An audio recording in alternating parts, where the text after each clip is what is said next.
Bueno, hoy voy a tratar de contar un poco qué es este, este fenómeno al que nosotros le llamamos radiación de carga acelerada, que es un fenómeno natural que se produce justamente cuando uno acelera una carga eléctrica, se produce una emisión de radiación electromagnética. Este fenómeno es la forma principal que existe, tanto natural o artificialmente, para generar todos los tipos de luz o todos los tipos de radiación que conocemos. Aparte de este fenómeno, también hay otro que es la aniquilación de partículas cargadas, que también a partir del cual se genera radiación, pero que es muy secundario con relación a este. Bien, entonces, como vamos a hablar de una partícula cargada o de una carga puntual en movimiento, lo primero que vamos a necesitar hacer es definir un sistema de coordenadas, que sería el que está representado acá, ¿no? Tiene un origen situado en O, nuestro sistema le vamos a llamar O, va a ser un sistema inercial. Acá está el eje Y, el eje X, acá por simplicidad en el gráfico no vamos a agregar el eje Z, ¿no? Y a partir de nuestro sistema de referencia estamos analizando el movimiento de esta carga eléctrica que está representada acá por esta estrellita, ¿no? que se mueve a lo largo de esta trayectoria según nuestro sistema. Y nosotros, desde nuestro sistema, queremos averiguar cuánto vale el campo que genera esta carga en un punto genérico del espacio, que acá lo vamos a representar con el vector posición R, ¿no? Bien, entonces, para hacer este estudio nos tenemos que acordar de que lo que nosotros hemos visto calculo que en física 3, cuando estudiamos electrostática, en el que estudiamos el campo eléctrico o los potenciales eléctricos generados por partículas inmóviles o partículas en reposo relativo con relación a nuestro sistema. Entonces, la ecuación que conocemos es esta, ¿no?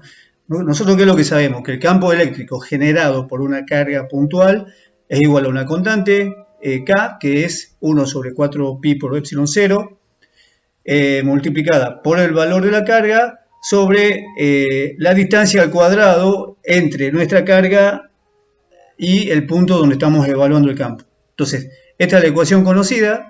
Esto es válido para cargas en reposo y no es válido para cargas en movimiento. Entonces ahora vamos a ver por qué. Bien. Supongamos que estamos en t igual a 5 segundos. Ese sería nuestro presente. Entonces, una foto de nuestro presente cuando nuestro reloj marca 5 segundos sería la siguiente. Nuestra carga eléctrica está en esta posición, esta es la posición actual, ¿no?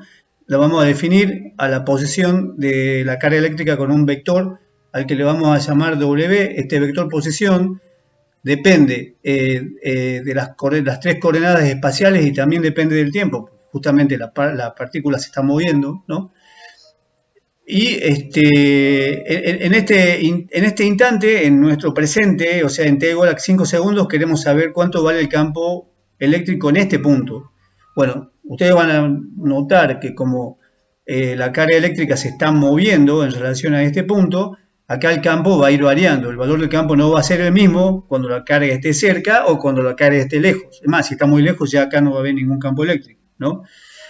Y va a alcanzar un valor máximo en el momento en que la carga esté, digamos, en algún momento relacionado con la posición más cercana de la carga con respecto a este punto. Bien, lo primero que hay que decir es que el valor del campo eléctrico en este punto no depende de la posición presente de la carga, sino que este valor está definido por una posición previa, una posición anterior de la carga. O sea, el valor del campo eléctrico en este punto depende de una posición retardada, o sea, de esta posición que podría ser, por ejemplo, 3 segundos antes. O sea, no está definida por la posición actual, sino por una posición anterior, por una posición retardada.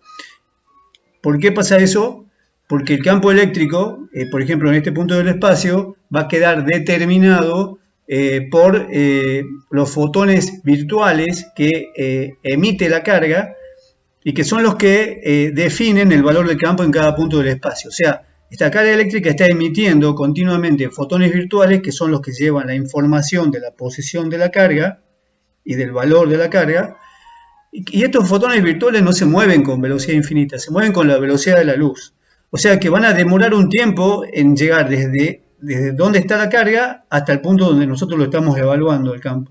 Y ese tiempo va a ser mayor si nosotros estamos evaluando en puntos cada vez más alejados de la carga eléctrica. Entonces, en el tiempo que los fotones virtuales que determinan el campo eléctrico han llegado al punto donde nosotros queremos evaluarlo, la carga eléctrica ya se ha corrido y está en este punto, ¿no? Lo interesante de esto es que el valor del campo depende de este tiempo, de esta posición anterior, de esta posición previa o retardada, y no depende para nada de la posición actual. O sea, la carga puede haberse movido en el instante siguiente en cualquier otra dirección, pero acá el valor en este punto está determinado por esta posición anterior, ¿no? Bien, entonces, este retardo se debe justamente a que los fotones mensajeros, las partículas mensajeras del campo eléctrico, se van a demorar un tiempo en llegar desde la partícula hasta el punto donde estamos evaluando el campo, ¿no? Bien, entonces, esta viene a ser la principal característica o el cambio principal que se produce cuando nosotros pasamos de estudiar campos de partículas inmóviles, o sea, campos estáticos, a estudiar campos dinámicos cuyo valor depende del tiempo, que están producidos por partículas en movimiento con relación a nuestro sistema, ¿no? Entonces, tiene que cumplirse esta condición, que es decir que este es el valor absoluto de la diferencia entre el vector posición, donde quiero saber el campo, y el vector posición retardado de la partícula, o sea, sería este vector R mayúscula, que es el trayecto que han tenido que hacer los fotones virtuales para llegar hasta el punto del espacio que nos interesa, ¿no? Esta distancia dividida por la velocidad de la luz es el tiempo que han demorado los fotones en hacer este trayecto, y ese tiempo es lo que define mi retardo, ¿no? Eso es lo que define la posición retardada, que es la que me determina el campo en este punto, ¿no? Entonces, por esta característica que tiene la generación del campo eléctrico, que es producido por partículas mensajeras del campo que tienen velocidad finita, es que tenemos este efecto de retardo. Sintéticamente, el valor del campo en este punto queda determinado por una posición retardada de la partícula, no por la posición presente. Muy bien. Entonces ahora vamos a ver cómo encontramos las ecuaciones que definen el campo para una carga en movimiento. Primero habría que decir que habría que partir de lo que sería cómo definiríamos o calcularíamos el campo eléctrico en un punto del espacio. Entonces, habría que usar esta ecuación. Ustedes ya saben que es K, es 1 sobre 4pi por epsilon 0, ¿no? Y acá lo que tenemos es una integral. Esta integral es una integral en todo el espacio. La variable de integración es R'. Fíjense que la posición donde estoy evaluando el campo es R no primada, ¿no? Acá lo que tengo es una densidad de carga distribuida en todo el espacio, pero a priori no sabemos dónde está la carga, ¿no? Esta magnitud psi es la diferencia entre el vector posición del punto donde quiero saber el campo y el vector donde estoy evaluando el valor de la carga. O sea, esta es la distancia que tiene que recorrer los fotones virtuales a partir del momento que han sido emitidos hasta el punto donde yo estoy evaluando el campo. Esto va a depender, digamos, de dónde, esta distancia va a depender de donde yo ubique el R'. Y esto, si ustedes se fijan, el tiempo de retardo va a ser diferente para diferentes posiciones del espacio, porque acuérdense que acá estoy integrando en todo el espacio, ¿no? O sea, ¿qué quiere decir? ¿Qué quiero decir con esto? Que si yo estoy evaluando el campo eléctrico en un punto muy cercano en un punto muy cercano al punto donde se encuentra la carga fuente, el retardo va a ser mínimo, es más, puede ser que no haya retardo. Pero si estoy muy lejos, va a haber mucho retardo, y cuanto más lejos esté la fuente de los fotones virtuales del punto donde yo estoy evaluando el campo eléctrico, mayor todavía va a ser el retardo, ¿no? Entonces, bien. Entonces, ahora nos tenemos que acordar que en el caso de una carga puntual que está situada en la posición retardada, como habíamos dicho, la función de densidad de carga, o sea, mi ρ de R', va a ser igual al valor de la carga por la función delta de Dirac. La función delta de Dirac centrada en la posición retardada de la carga. Si ustedes se acuerdan, esta función me dice o me indica que la carga es 0 en todo el espacio, excepto en la posición retardada. Ahí toma el valor Q, ¿no? Entonces tengo una carga puntual. Si yo resuelvo la integral, por ahí lo que voy a obtener es un primer resultado que no es correcto, ¿no? Que es que me termina diciendo que el potencial en el punto R es sencillamente K por Q sobre R, ¿no? Es decir, el potencial en este punto es el potencial que tendríamos si la carga estuviera inmóvil en la posición retardada, ¿no? Esa sería como una deducción equivocada, porque en este resultado no estamos teniendo en cuenta que la carga se está moviendo, y eso sí tiene un efecto sobre el valor del campo en este punto, y eso es lo que tenemos que ver ahora, ¿no? O sea, según este resultado, que es el que estamos diciendo que está equivocado, el potencial en el punto R debería ser simplemente el generado por la partícula puntual en reposo en su posición retardada. Pero esta conclusión es equivocada porque no tiene en cuenta el movimiento de la partícula. Entonces, ¿esto qué tiene que ver? Por ejemplo, si yo tuviera no una partícula puntual, sino una esfera, que es la que me está generando el campo eléctrico, y esa esfera cargada se está moviendo, al ser un cuerpo extenso, el retardo va a ser diferente para cada punto del cuerpo, ¿no?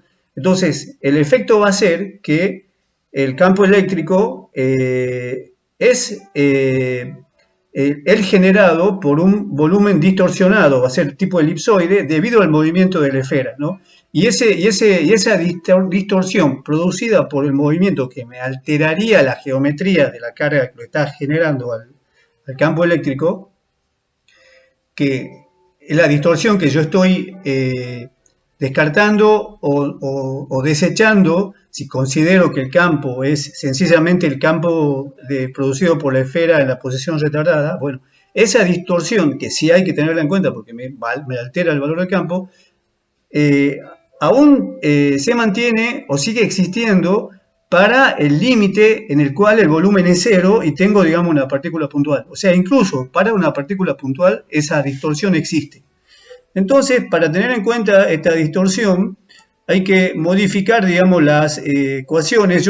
Esto está todo, yo lo he sacado del Griffith, pero ustedes lo pueden ver en el Griffith, en la introducción a la electrodinámica de Griffith, y también lo pueden ver en el Jackson. Ahí está toda la deducción de cómo se llega a estas ecuaciones.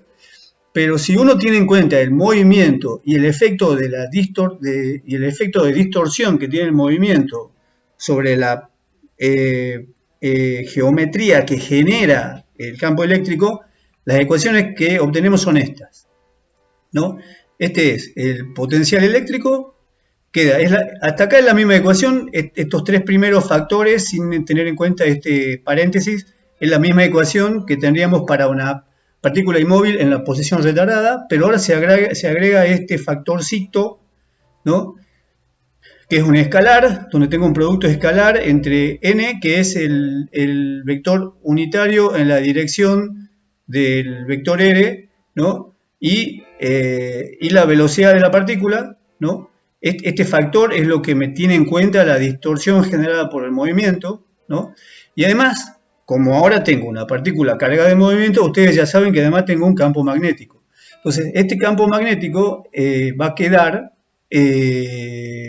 definido por esta expresión. Esta es la expresión del potencial vectorial magnético. Fíjense que este es un potencial vectorial, tiene, digamos, magnitud y tiene dirección, va a quedar definido de esta forma, o sea, sería el producto de este potencial, del potencial eléctrico, por el vector velocidad dividido por la velocidad de la luz al cuadrado, ¿no? Entonces, aquí hay que tener en cuenta que todas estas ecuaciones se evalúan en la posición retardada, ¿no? Esto es válido para la posición retardada. Estos son los potenciales que yo quería que les quede clarito, que les quede que es como importante las expresiones. Los potenciales que se llaman potenciales retardados o de Liénard-Becker, ¿no? Bien. Una vez que hemos visto esto sería para una carga que se mueve con velocidad constante. Sería, acá en este caso no estamos teniendo en cuenta ninguna aceleración y en este caso en realidad no hay ninguna generación de radiación electromagnética. Bueno, seguimos con el asunto de la radiación de carga acelerada. Para hacer el análisis vamos a partir de definir estas magnitudes. Esta capa es un escalar que es igual a 1 menos el producto escalar entre el versor, acuérdense que este es el versor en la dirección de R mayúscula, multiplicado por el vector velocidad sobre c. Esto lo vamos a representar de esta forma, ¿no? Y lo que vamos a hacer es deducir la expresión de la intensidad del campo eléctrico para una carga en movimiento acelerado. Y para deducir esa expresión, las ecuaciones de partida son la del potencial. Estos son los potenciales de Liénard-Becker, ¿no? Este es el potencial vectorial magnético, acá me falta la flechita, esta es la velocidad. Y esta es una forma también de definir el campo eléctrico a partir del potencial eléctrico y el potencial magnético. Bien, este trabajito, digamos, es puramente matemática. Yo no lo voy a... Bueno, es extenso y es muy trabajoso y ocupa varias páginas del libro. Yo solamente le voy a mostrar la ecuación que me dice cuánto vale la intensidad de campo eléctrico en el punto R del que estábamos hablando. Sería este punto, este de acá, para el caso de que mi carga puntual tenga una determinada velocidad y una determinada aceleración. Entonces, el potencial queda queda determinado por dos términos, ¿no? Fíjense que ahora lo que está cambiando o lo que habría que remarcar de esta ecuación es que primero está la constante que siempre estaba, 1 sobre 4 pi epsilon 0, acá está el valor de la carga, ¿no? Ahora aparecen, digamos, estos betas, ¿no? Beta es sencillamente esta fracción es la relación de la velocidad de la carga sobre la velocidad de la luz. O sea, donde vean un beta es B sobre C, ¿no?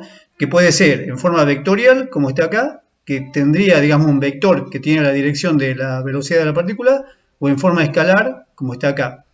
Aparecen, digamos, los kappa, que es un escalar que está definido de esta forma. Aparece la distancia entre retardada. Esta ecuación tiene que ser evaluada, acuérdense siempre, en la posición retardada. Sería la distancia retardada entre la partícula cargada y el punto donde estamos determinando el campo eléctrico. Y aparece también este B punto. Este B punto que está acá es un vectorcito y es el vector aceleración, sería. Esto sencillamente es la aceleración dividida sobre la velocidad de la luz. Entonces, tengo una ecuación complicada. Si alguno de ustedes quiere saber bien cómo es la deducción de esta ecuación a partir de estas tres expresiones iniciales, hay que ver en el Jackson. A mí me parece que, bueno, excepto que uno sea un matemático, no interesa tanto todo este caminito. Lo que importa es que veamos, que analicemos qué significa esta expresión. Entonces, en esta expresión, el primer término, o sea, el primer término sería el que está acá, el que no tiene B punto, es una expresión que no tiene que ver con la aceleración de la partícula, sino solamente con su velocidad. Esto me dice directamente cuánto vale el campo eléctrico de esta partícula, y se llama campo de velocidad o campo generalizado de Coulomb. Digamos, si yo no tengo aceleración, o sea, si beta punto es 0, este término va a desaparecer y el campo eléctrico me queda sencillamente igual a esta expresión que tengo acá. Esto no lo habíamos visto antes. Esta sería la expresión del campo eléctrico para una partícula cargada en movimiento, ¿no? Lo que habíamos visto antes era la expresión para el potencial y no teníamos una expresión para el campo eléctrico. En realidad esta es la expresión que habría que comparar con el campo eléctrico para la partícula en reposo, que es esta que está acá. Sí, bueno, bien. Entonces acuérdense, si yo solamente tengo una partícula en movimiento, el campo eléctrico es igual a esto. Digamos, el movimiento, perdón, sería el movimiento rectilíneo uniforme, no hay ninguna aceleración en ninguna dirección. El campo eléctrico de la partícula sería solo esta primera parte. Este primer término se le llama campo de velocidad, ¿no? Y si además hacemos que la velocidad sea igual a 0, o sea que beta sea igual a 0, recuperamos la expresión inicial del campo eléctrico que todos conocemos para la partícula cargada en reposo. Bien, entonces les repito que esto es lo que se llama campo de velocidad o campo generalizado de Coulomb, y es la expresión de campo eléctrico válida cuando no hay aceleración en una partícula en movimiento. Bien, sigamos. Esta es otra expresión para el mismo campo eléctrico, ¿no? Donde sí viene a ser el vector posición del punto donde se analiza el campo, medido desde la posición actualizada de la carga Q. Supongo que esta es una expresión que en algunas situaciones debe simplificar los cálculos y por eso se la usa, ¿no? ¿Y qué es lo que tenemos que...? Esta expresión nos produce estos resultados que estamos viendo acá abajo. Si yo tengo... Ustedes saben, por ejemplo, que para una carga positiva inmóvil, por ejemplo, si ustedes tienen que dibujar el campo eléctrico, esto lo han visto en física, el campo eléctrico se lo representa de esta forma, digamos, con una serie de flechas que imitan la dirección de las líneas de campo, ¿no? Que si la carga, digamos, es una partícula puntual, el campo va a ser isótropo, uniforme en todas las direcciones, ¿no? Y eso se representa de esta forma, o sea, estas flechitas están distribuidas uniformemente para todo el rango angular, ¿no? Ahora, si yo aumento un poco la velocidad si yo en vez de tener una velocidad igual a 0, tengo, digamos, una velocidad distinta de 0, y mi carga se está moviendo, el campo eléctrico se va a distorsionar de esta forma, ¿no? Y esto significa que el campo eléctrico es más intenso, la carga eléctrica estaría moviéndose en esta dirección, ¿no? Sobre el eje X sería, y el campo eléctrico se hace más intenso hacia digamos, hacia los laterales de lo que sería la dirección de movimiento de la carga, y se anula, digamos, hacia adelante y hacia atrás. Y si la velocidad es muy alta, voy a tener una situación donde el campo eléctrico todavía va a estar más distorsionado. Ustedes saben también que si en este caso, si en el caso de que la partícula esté en movimiento relativo con respecto a mi sistema, voy a ver también un campo magnético. Este campo magnético se lo puede representar, yo lo he elegido representarlo de esta forma, es difícil dibujar un campo magnético, porque las líneas de campo magnético son cerradas y tienen como eje la dirección de desplazamiento de la partícula, ¿no? Esta sería la partícula, y el campo magnético es más intenso en la zona más cercana a la partícula, y a medida que te vas alejando, el campo magnético se hace cada vez más débil. Entonces, Yo he elegido esta forma, me parece que puede ser didáctica para ver qué forma tendría el campo magnético de una partícula cargada que se mueve con movimiento rectilíneo uniforme, ¿no? Ahora vamos a estudiar un poquito lo que es el segundo término. El segundo término se llama campo de aceleración, y si ustedes se fijan acá en el segundo término aparece el B punto, que el B punto, digamos, es el factor que incluye a la aceleración, ¿no? Entonces, este campo de aceleración depende tanto de la velocidad como de la aceleración. Entonces, este campo eléctrico, si ustedes hacen el producto vectorial, el resultado al que van a llegar es que es diferente a este. Este campo eléctrico va, digamos, en la dirección de...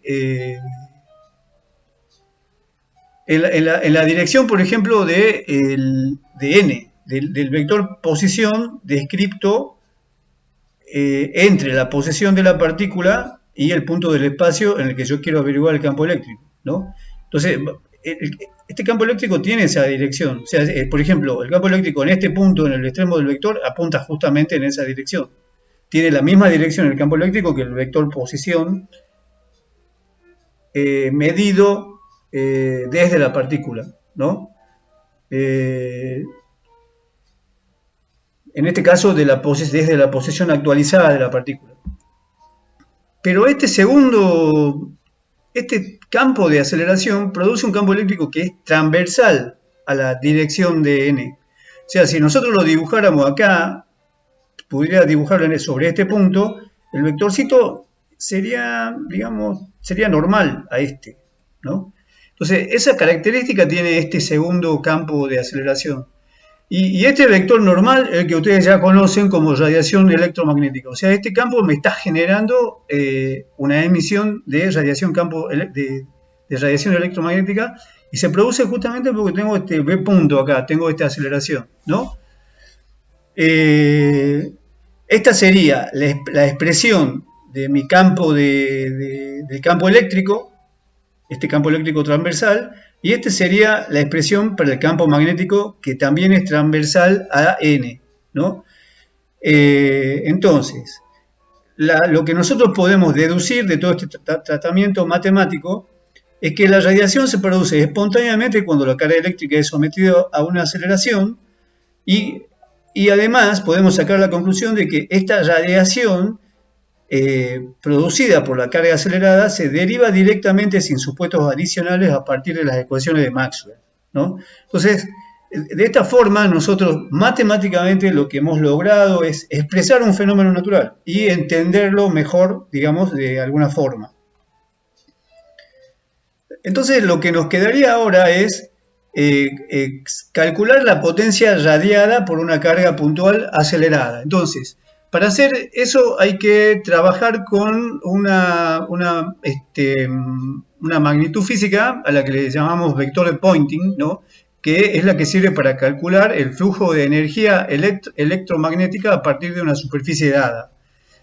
Entonces, este vector de Poynting es igual a 1 sobre la... estaría ahora, digamos, haciendo esta evaluación en el espacio vacío, ¿no? Es igual a 1 sobre la permeabilidad magnética del vacío por el producto vectorial entre el campo eléctrico y el campo magnético, ¿no? Si trabajan un poco con estas expresiones, eso es lo que estamos haciendo acá, vamos a llegar finalmente a esta expresión, ¿no? Esta expresión para el vector de Poynting tiene también dos términos como antes, donde el primer término es el campo de velocidad y el segundo término es el campo de aceleración. Lo que yo le puedo anticipar es que este primer término no genera ningún flujo neto de energía a través de una superficie cerrada centrada en la partícula, ¿no?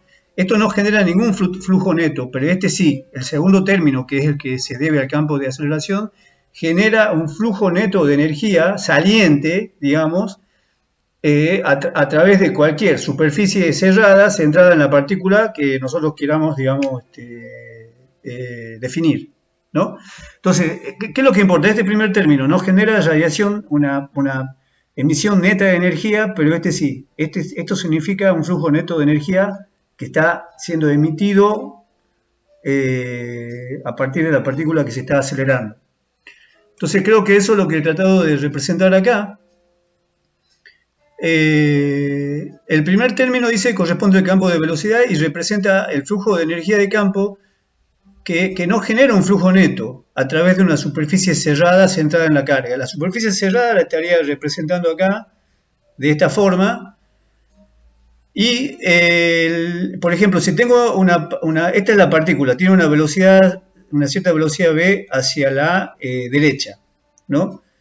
Y si ustedes se fijan en cada punto de la superficie, el vector de Poynting está, digamos, generalmente está orientado en la misma dirección de la velocidad y este primer término lo que me está representando es cómo la energía de campo se va trasladando junto con la partícula en la misma dirección a medida que la partícula se mueve, ¿no? Porque el campo, digamos, va desvaneciéndose hacia atrás y va incrementándose hacia adelante.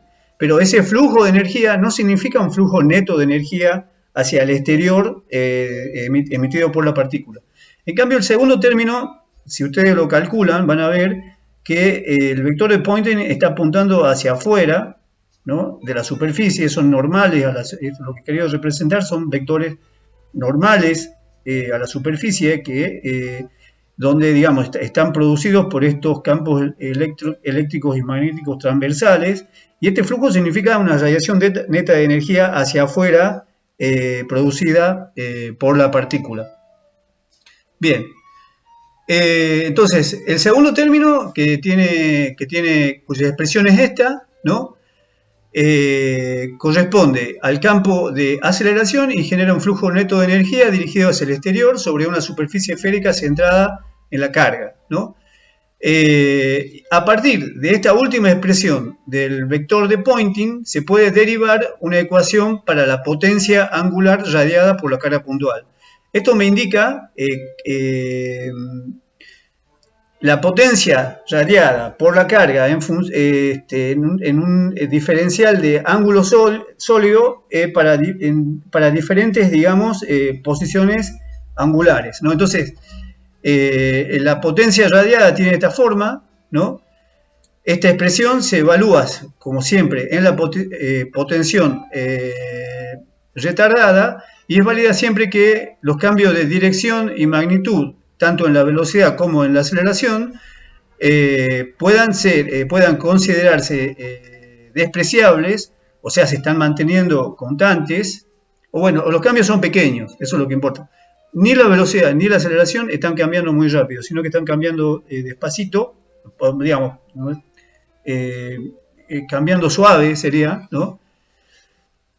Y también es válida para distancias grandes de la carga puntual que emite la radiación. Entonces, esta expresión tiene una forma más sencilla cuando V y V puntos son colineales. Colineales significa que la velocidad y la aceleración van en la misma dirección, lo que quiere decir que no está cambiando la dirección de la partícula cargada, sino que se está acelerando o frenando sobre la misma dirección de movimiento, sobre una línea recta sería. En ese caso, la expresión queda como simplificada, queda de esta forma, ¿no? Y esta,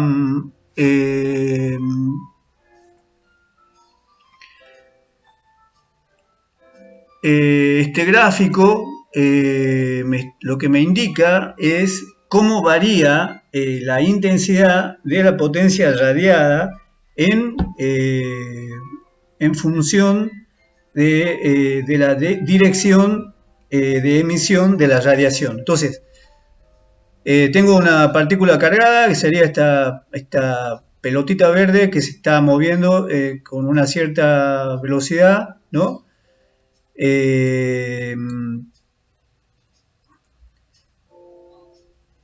Aquí tengo también una cierta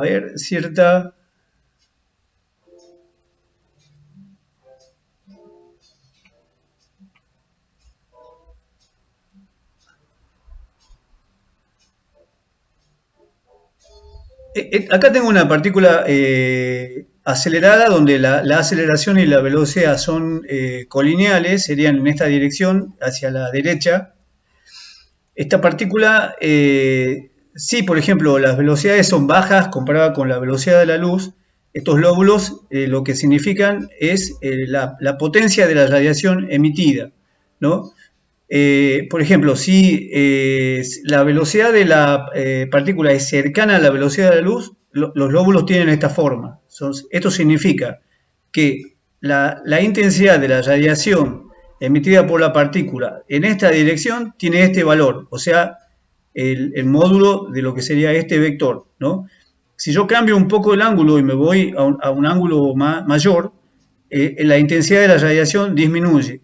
Y a partir de cierto ángulo, o sea, por acá, por ejemplo, ya la partícula que tiene una velocidad relativista no está emitiendo radiación. O sea, en el caso de partículas aceleradas con velocidades relativistas, la radiación se emite en un cono en un ángulo muy cerrado hacia adelante en la dirección del movimiento. Pero para velocidades bajas, o sea, para beta más cercano a cero, los lóbulos serían los lóbulos que expresan la intensidad de la radiación emitida serían de esta forma, lo que significa que la radiación se emite hacia los costados, ¿no? O sea, hacia adelante y hacia atrás la partícula no emite. Por ejemplo, perpendicularmente la intensidad de la radiación emitida es máxima, ¿no? Y esa intensidad disminuye a medida que yo me estoy alejando de la perpendicular hasta que se hace completamente cero. Bueno, entonces esto sería el caso de velocidades bajas, no relativistas. Esta potencia se calcula con la ecuación de Larmor y este sería el caso de la potencia emitida a velocidades relativistas. Me adelanto un poco. Este es el caso de las antenas. En las antenas, digamos que la carga, digamos, yo tengo una antena que es un mástil vertical, ¿no? Y la carga sube y baja por el mástil y como es a velocidad baja, las radiaciones, las ondas de radio son emitidas hacia los laterales de la antena no emite hacia arriba, digamos. Y este otro caso, el caso de las velocidades relativistas, sería el caso del sincrotrón. O sea, en el sincrotrón las partículas cargadas que producen la radiación que nos importa viajan a velocidades relativistas y la radiación se emite en la dirección de la velocidad de la partícula, ¿no? Bien. Eso es lo que está explicado acá, ¿no? Entonces, los lóbulos alargados hacia adelante representan el flujo de potencia dentro del cono de radiación emitido por una carga puntual con velocidades relativistas, ¿no? Para velocidades bajas, o sea, en el caso de beta igual a 0, esta ecuación queda convertida en esta otra, ¿no? Que es más sencilla, que si la integramos, nos da esta ecuación, que es lo que nosotros conocemos como ecuación de Larmor, que es la potencia radiada por una carga cuya velocidad, digamos, y aceleración es baja, y que había sido calculada, deducida en forma clásica por Larmor, ¿no? Bien. Lo último que les quiero decir es que el fenómeno que estamos estudiando, el de la radiación por carga acelerada, es la base de funcionamiento de lo que serían las antenas emisoras y receptoras de ondas de radio y de microondas, y que es la base de todos los sistemas modernos de telecomunicaciones, así como serían los celulares que funcionan en base a microondas, o la radio, que tanto de frecuencia modulada como de amplitud modulada, que lo que digamos es un sistema de comunicación basado, digamos, en la emisión y recepción de ondas de radio, ¿no? Esto es lo que le había contado, que es lo que pasa con las cargas eléctricas en una antena, ¿no? Y esto es también lo que les he contado de lo que pasa, por ejemplo, en un sincrotrón como el que hay en Brasil, en el que utilizamos partículas con velocidades relativistas para generar radiación electromagnética, que nosotros en realidad la usamos para analizar materiales, ¿no? Y que entonces, lo que le quiero decir con esto, que es un fenómeno muy importante esto, y muy importante con muchas aplicaciones tecnológicas, y que, bueno, hay que conocerlo. Además, lo último, que es más importante para los físicos, les quería, digamos, aclarar que la radiación electromagnética por parte de cargas aceleradas es un fenómeno similar al de la emisión de radiación gravitatoria por parte de una masa acelerada. Por último, les digo que si a alguno les interesa un poco más o quieren saber cómo es la cuestión de la radiación de sincrotrón y cómo nosotros usamos los sincrotrones para analizar materiales, yo tengo un video acá en mi canal. Así que dicho esto, terminé mi clase, espero que les haya gustado y bueno, nos estaremos viendo. Chao.